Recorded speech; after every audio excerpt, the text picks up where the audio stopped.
Hi, I wanted to come on here today and talk about the shamanic journey and what this looks like, and also my own experience and how this has come about for me, because I am on and have been on many journeys, really from the beginning of my time here on Earth, from the time I was only a few months old, basically. You know, the shamanic journey is not something that you choose. It is something that happens to you. You are chosen for this journey. And it's not something that is pleasant. It is not something that you would even want to choose for yourself if you even knew what it was about. Because being on a shamanic journey is about pain. It's about suffering. It's about illness. It's heartbreak and turmoil. It's about overcoming addictions and all of these different things. Because essentially that is what is going to create you to become a shaman. It's through pain and suffering, which is the best teacher that there can be in life, is to learn through pain. And so the shaman is truly the wounded warrior. They're the ones that go through the pain. They go through all of these different experiences in order to become a healer. To start with, I thought I would also share the top 5 zodiac signs that are natural shamans. So obviously number 1 is going to be Scorpio. Okay, so Scorpio is the ultimate shaman, right? That's what they are. They are the shaman of the zodiac, because essentially a shaman, it's the phoenix rising, right? And that's Scorpio energy to a T, because that's what happens. You crash and burn, go through something traumatic, and then come back stronger. And Scorpios, well, this is their forte. This is what they do. This is what they were designed to do. And so Scorpios, absolutely top of the list, number 1 shamans, Scorpios. They are deep. They are spiritual, transformative. Okay, they go into the darkness, okay, and they use that pain for transformation. And also something that's not, I don't think, spoken about too much, but the fact that sexual energy is deeply rooted within the shamanic journey, and being a shaman and even the awakening journey is this very high sexual energy. Of course, Scorpios, once again, typically will have high sexual energy. They are ruled by the genital area. That is their domain. That is their transformative power, is with that sexual energy. And then, of course, Virgo. Now, Virgos are natural healers, okay? They are very earthy. They're very practical and very physical approach to healing. So, they are those very earthy healers. They are very much some of the best really out there for that. They will always be drawn to health and fitness and all of that. And of course, Pisces, okay? So all of the water signs essentially are going to be natural shamans because of their intuitive abilities. So Pisces is definitely on this list. And again, Pisces are natural shamans here because, well, they are the most adaptable, for one thing, and they naturally have one foot in the spirit world at all times and one foot on the earth plane at all times. That is what the 2 fish of the Pisces symbols represents. It represents that they are already there in the spirit world, so they are very connected to it. Pisces also see the bigger picture, right? So Pisces have a way of having a very expanded consciousness. They do not live in a box whatsoever. They are way outside the box. They can think of things that you have not thought of because of this ability. And then also Aquarius is on this list, okay? Aquarius are the humanitarians. They're deeply spiritual. They're very intelligent.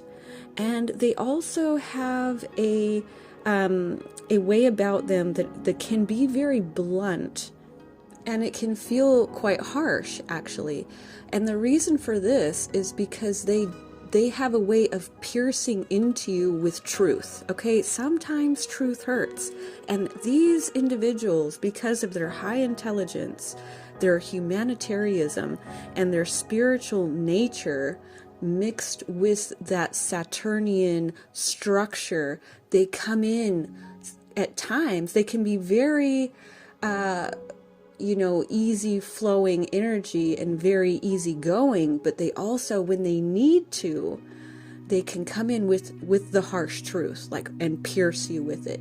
And we need that at times. There are times when we need to hear the harsh truth.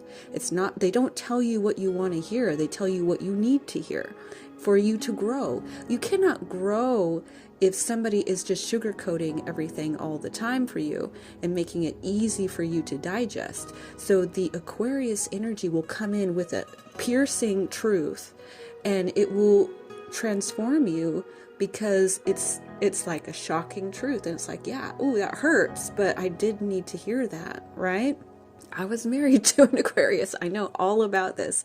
They're very transformative in this way, and it's always coming from a place of really wanting to shake you up, really wanting you to see it from that truth perspective. And then, of course, Cancer, we'll put Cancer on that list, of course, because they are ruled by the moon. They're very intuitive. They're very nurturing. So they, too, kind of have an earthy type of nurturing way about them. Again, they are connected to the spirit world for sure, and they have a natural ability to be empathetic. So they can connect with you on a way and make you feel so comfortable to let down your guard and to feel comfortable and to be seen. They can make you feel very seen, which is a very good thing when it comes to these types of things. So those are my top 5 zodiac signs that are just natural shamans. Now, remember, we are more than our sun sign. So you may be a different sign in the sun placement, but you could have one of these signs or a multitude of these signs in other placements, which is going to definitely affect, how this is playing out for you. Now, for the shamanic journey, it's really about overcoming challenges, okay? This is really what being a shaman is. It's about going into the darkness and also going into the light and extracting what is good and what is needed from each of those places. So shamans will have varied life experiences that were very painful, and then some that are very ecstatic, very good experiences. It's like these extremes. Again, they're going deeply into the darkness and extracting the elements that are beneficial in that darkness, and then going into the light and extracting that from there. And so they will have a broad knowledge about both the highs and the lows. They have been in so many different situations and scenarios with pain, suffering, mental illness, physical illness, heartbreaks, turmoils, addictions of all kinds. They have to go through all of these things and extract from there what they can to gain knowledge from those places. Now, another thing, like I mentioned before, which I don't know if it's talked about that much, but shamans have a very high sexual energy, and they will have to learn how to balance and to regulate their sexual energy, how to harness both being very sexual and to utilize that physical sexual energy, which is very powerful, and to learn how to be a manifester with that energy and to go into that sexual energy. And then also they need to learn how to control it and to redirect it into celibacy and to really condensing that energy and letting it build within them and also manifest that way and to become very powerful by celibacy. So they will have periods of engaging in high sexual activity and times of really keeping that energy to themselves in order to learn how to use it properly.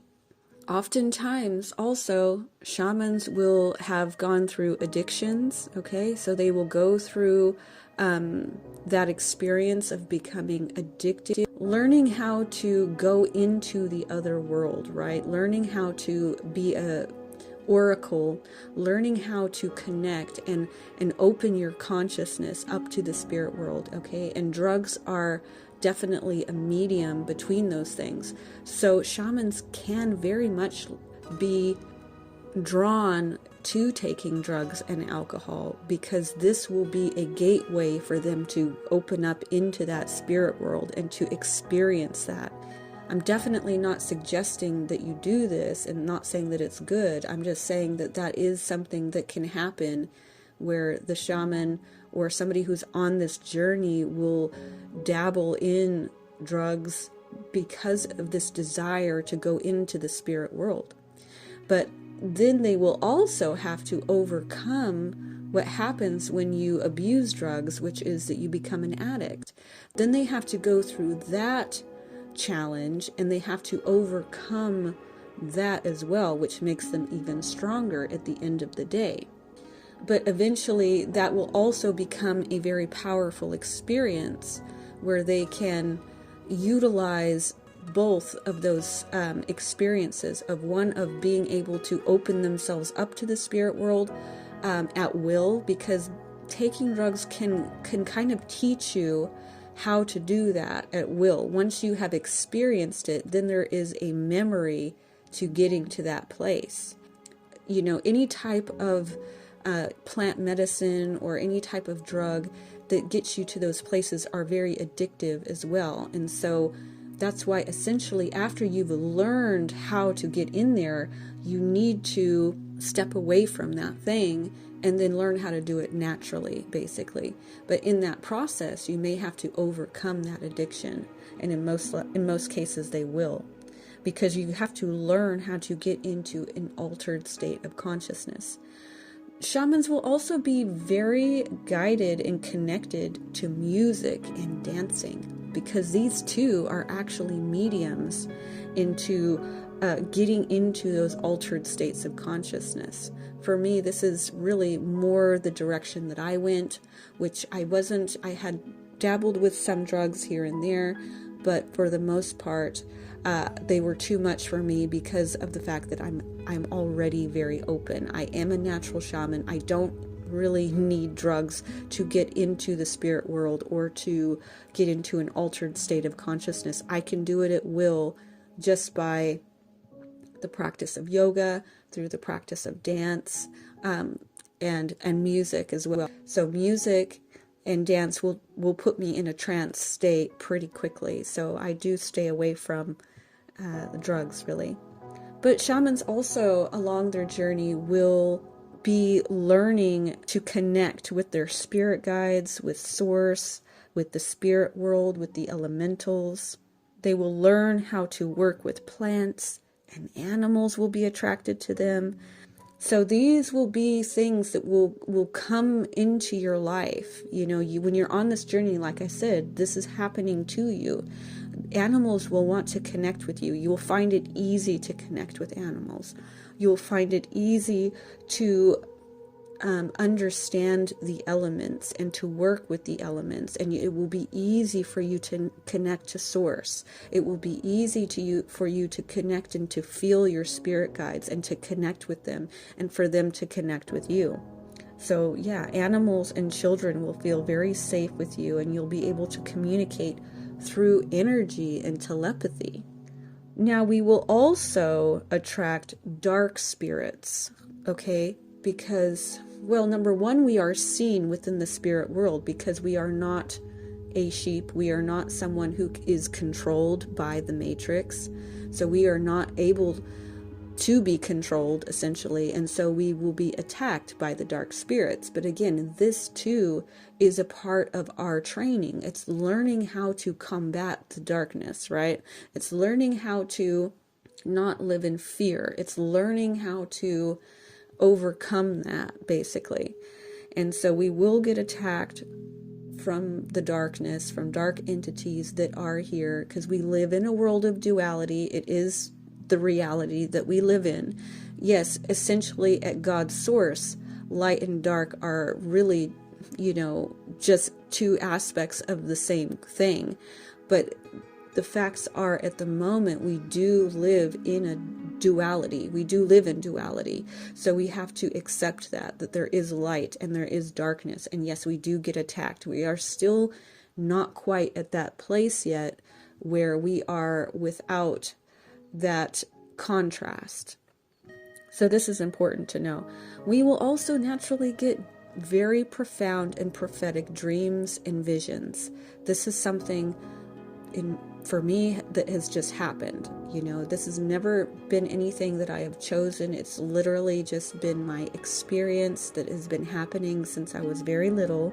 So dreams, visions, coming across angelic presence, being visited by ascended master.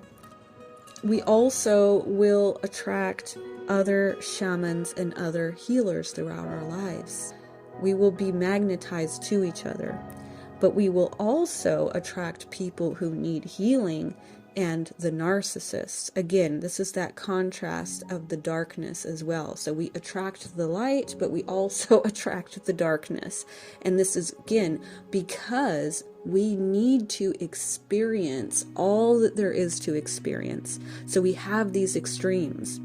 That's the whole shamanic journey, is to have such a deep understanding of the darkness and also the light, and to extract from each of those things that which we can use and utilize whatever purpose, for many purposes, to have full understanding, to have to have a whole view of things.